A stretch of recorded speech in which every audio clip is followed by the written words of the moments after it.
हम इस साल K2 विंटर एक्सपीडिशन 2020-21 में थे और हम 5 दिसंबर को इधर से निकले थे और 5-10-12 दिसंबर को K2 बेस कैंप पर पहुँचे थे। और हम 2 पाकिस्तानी थे, वालिद अली सतपारा और मैं, जो इस साल K2 की मुहिम जोई पर थे। और बदकिस्मती से हम ट्राई कर रहे थे, हमारा सेकेंड अटेम्प्ट था K2 क्लाइंब करने का। और अभी हम जो समिट कुछ 5 फरवरी को हमने नाइट को स्टार्ट किया था, कोई 11-12 बजे नाइट को।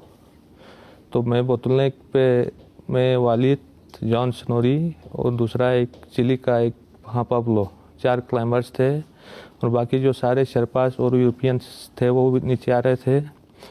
बदकिस्मती से मैं विदाउट ऑक्सीजन था और 8200 पे पहुंचकर मुझे एहसास हुआ कि इस ऑक्सीजन की कमी की वजह से मेरी सेहत मुतासिर हो रही है और मेरा कोई मेंटल वो भी सही नहीं था। इसलिए वालिद ने कहा कि मैंने वो एक ऑक्सीजन कैरी किया था मेंबर के लिए, उसको यूज़ करो आप।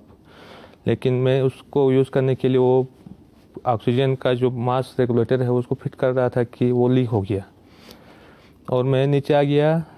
बदकिस्मती से मेंटल इतना वो सही नहीं था। तो आखिरी बार मैंने उनको बोतलनेक पे चढ़ते हुए देखा 8200-300 मीटर पे।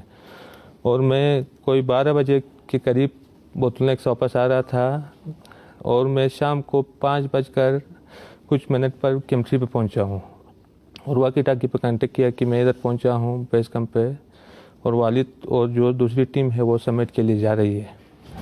और उनके पास कोई वाकी टाकी का वो नहीं था, वाकी टाकी नहीं था और उसके साथ कांटेक्ट नहीं हो गया। बाद में वो शाम को मैंने कहा कि वो वापस आएंगे उधर समिट करके, तो मैं उनको पानी शानी बना के रात को इंतज़ार करूंगा और टेंट का लाइट भी जला के रखा कि रोशनी देख के वो नीचे आ जाएंगे।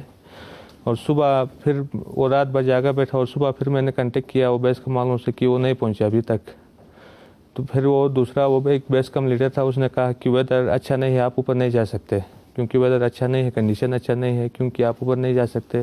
बेहतर यही है कि आप थके हुए हैं कि नीचे आ जाओ, हम इधर से रेस्क्यू मिशन स्टार्ट करेंगे।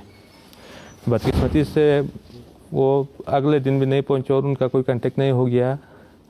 मुझे लगता है कि वो समिट करके वापसी पे आए हैं नीचे और वो विंड भी था उस नाइट को, उस तरह कुछ मसाइल हो गए उनके साथ जी। जो पाक आर्मी, जो दूसरे हमारा ICPR और जो सिविल एडमिनिस्ट्रेशन यहाँ की लोकल गवर्नमेंट है हमारी GB की और पाकिस्तान लेवल की जो गवर्नमेंट है, उनका इंतहाई शुक्रगुजार हूँ कि उन्होंने हर स्टेप पे ताउन किया। और 2 दिन से वो आर्मी के हाली रेस्क्यू मिशन में आते रहे और उन्होंने 7000 समथिंग और 8000 की करीब फ्लाइट की और बहुत ताउन किया। शुक्रिया, मैं सबका शुक्रगुजार हूँ। और क्लाइंबर्स कम्युनिटी, स्पेशली जो आइसलैंड की जो क्लाइंबर्स कम्युनिटी है, जॉन स्नोरी की फैमिली और पाब्लो चिली का जो क्लाइंबर्स था, उनका भी बहुत इंतहाई शुक्रगुजार है कि उनका भी ताउन लम्हा ब लम्हा हमारे साथ जारी रहा। Thank you very much. और पूरी कौम का भी मैं शुक्रगुजार हूँ कि उनकी दुआएं और उनका ताउन हमारे साथ रहा। शुक्रिया। ऑपरेशन जारी रहना चाहिए आपका? मेरे ख्याल में ऑपरेशन, अगर बॉडी की सर्चिंग के लिए ऑपरेशन हो तो ठीक है, बाकी उनके जो बचने के जो चांसेस है, अगर 8000 पे विंटर में बंदा 2-3 दिन से बैठे तो जिंदा बचने की चांसेस ना होने के बराबर है।